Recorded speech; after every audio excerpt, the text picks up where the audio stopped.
Alright guys, so to finalize our overall video speed section, kind of just covering all of the speed manipulation factors and overall tools and kind of shortcuts and overall just little methods that I know about in terms of speed adjustments. Now, these right here are our speed ramp transitions, okay? So these are the ones that we just created. I'm going to highlight them and delete them. And this right here is going to be an exercise slash mini exercise. Honestly, some of the mini exercises aren't even that mini, so I'm just going to start calling these guys exercises, right? Where I'm going to leave you guys a clip to download. If you guys go to resources, you can download 2 clips. Let me go over here quick. Clip number 1 and clip number 2, and we're going to be creating a very nice speed ramp transition through both of these clips and overall just blending these together really nicely to create a speed ramp transition, but together. Now you guys have just watched me do it in the last, lecture. I feel confident you guys can put this together. It's not the hardest thing in the world, but overall it is a very, very nice method for blending clips together using the speed manipulation factors, aka creating a speed ramp with the time remapping effect. Anyways, go ahead and drag these 2 clips in from wherever you have them after you've downloaded them from resources. And when we import them, they will obviously come just like this. Now, if we give this a play, they are originally in slow motion, okay? They were shot in slow motion, so that is making me feel, okay, as if, well, first off, with the speed ramp, we're going to have to increase the speed a lot more than 300, but more importantly, there's a lot more frames to work with, so it's going to look even nicer rather. The thing is about slow motion is, say we were slowing down a 30 FPS clip, it's not the greatest thing in the world, but these are obviously shot on, I believe, 60 FPS, so there's double the frames in there, so when we speed it up or slow it down, it's got loads more there, and overall, I think this is going to be extremely nice. So let's go ahead and jump into where we would start wanting this. Now, you guys have both your clips inside. Let's go ahead and just play this first clip, have a little look around. Overall, it is just a DJ, and the second clip right here is a room where a smoke cannon is firing this smoke into the crowd. This is taken from the same edit that we did a few clips on in the beginning of this kind of lecture, or in the beginning of this whole course. But regardless, let's go ahead and jump into where we would want to transition. So I think I want him to obviously be on screen, so I'm just going to trim this down to a position that I would like it. I think I'm probably going to have it like here. Okay, so let's have him go for about 3 seconds, and then we could start doing a speed ramp transition, okay?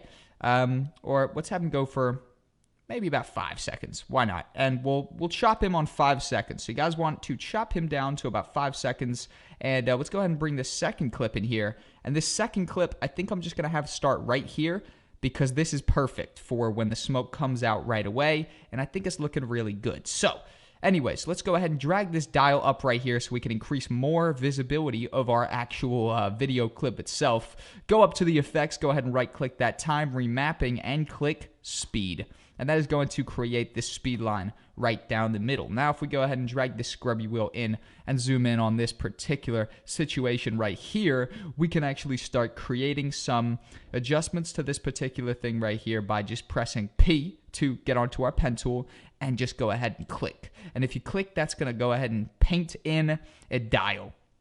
And remember, this at first appearance looks like one dial, but if we go ahead and just drag that out a little bit, whichever way we want, we are actually creating this dial to be 2 sides. So this side will be the original speed, and then if we actually start dragging this other side up a fair bit, remember, I'm actually going to bring this up to, I think, 600. Yep, that might sound a little bit crazy, but this is slow motion, guys. So already it's really, really slow. And in fact, actually, guys, let's just go ahead and undo that quick. Go ahead and right-click both your clips and click unlink so we can actually just go ahead and delete the audio layer, which is not even, there. There's no audio with these clips, but I rendered it with a blank audio layer, basically.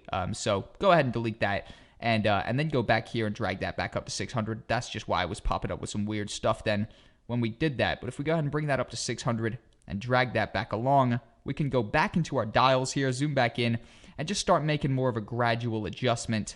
So if we actually just go ahead and play with this, start creating a gradual adjustment, and just bring this along so that we are adjusting the speed ramp so that it kind of kicks its peak right here when it would be almost transitioning, okay? So we're trying to set it up so that it builds up just like that and flies almost into the next clip, okay? So if we give this a play right now, it is starting to build up the effect that we want. However, I think we need to bring it over a little bit still. Just go ahead and keep dragging this on just to make it even more of a gradual buildup right here, because it might be a little bit too quick. So you see what I'm doing? I'm just dragging along, adjusting this speed ramp so that it's more gradual and that it's more of a buildup here. And I would advise you guys just to do the same with me right now.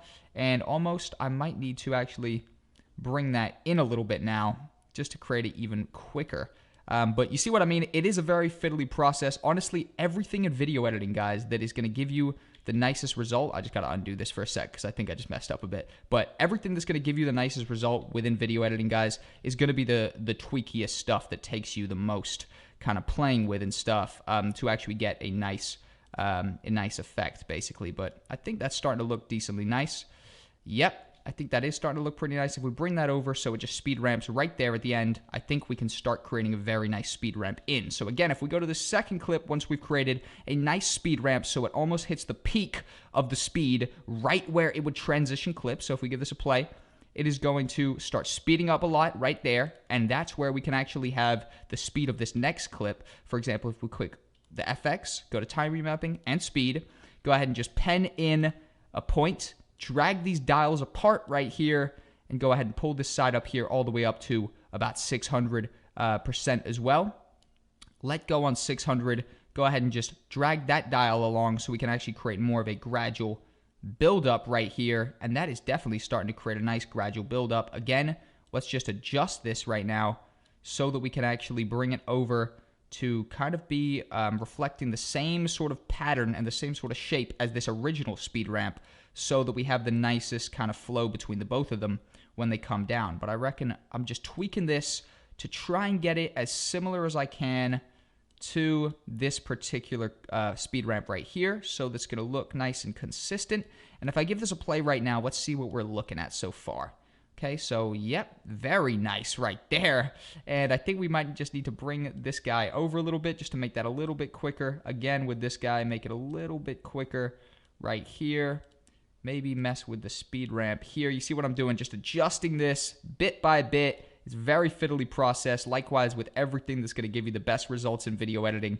And overall, if we go ahead and render this in and out to probably about here, so we have rendered a nice section. If I click render into out, we're going to be looking at a really nice speed ramp transition. I believe so, unless anything messed up right now. But it looks like we're going to be looking at an extremely nice speed ramp transition that we have both created just then. And that right there is an extremely nice speed ramp transition.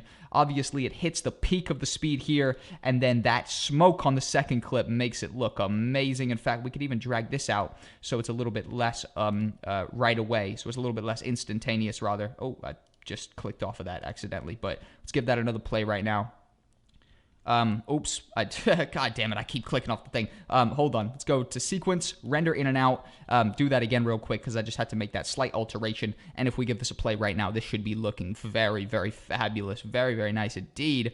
And there you have it, guys.